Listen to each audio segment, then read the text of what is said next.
this repatriation in like the situation here for Germany, or that I wasn't that familiar with. I'm familiar, for instance, with the registration in Sweden for Roma children, which is against the law, and there has been a lot of debate, and this constant discrimination, making the group invisible or extra visible, but in a oppressing way.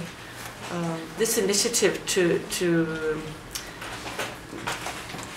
be in charge of what visuals that comes out, or this sort of taking the power over the tools, really inspires me.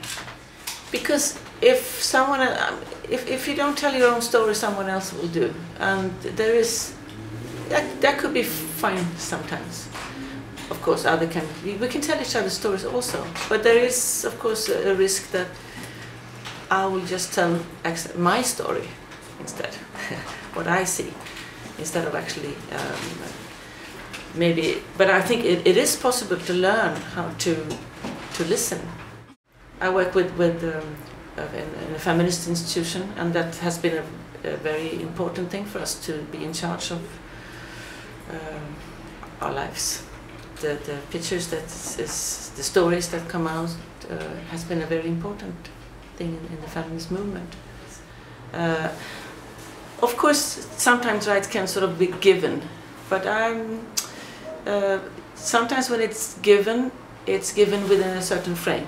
Okay, you can have the right to say, but not exactly what you want. You can say it within a certain frame. You get money for this, but not for that, or you know.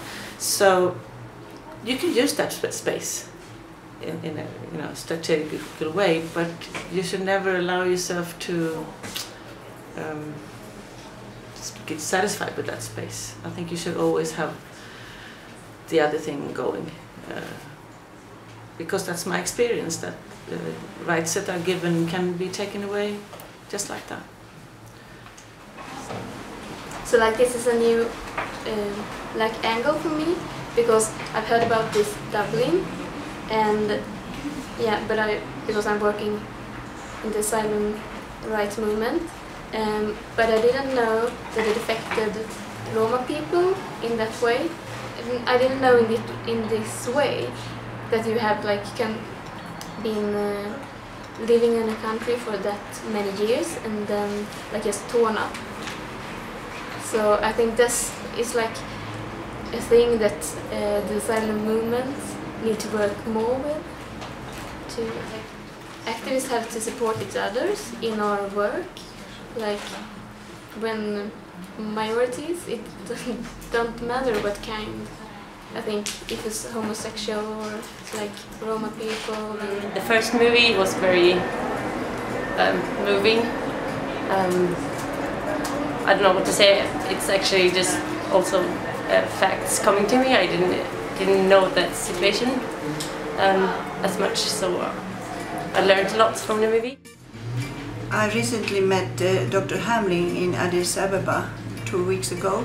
She's 90 years old, and she has struggled for women that are very ill to labor. And she said, "Go on," and I will say the same. Go on and go on and go on, never stop.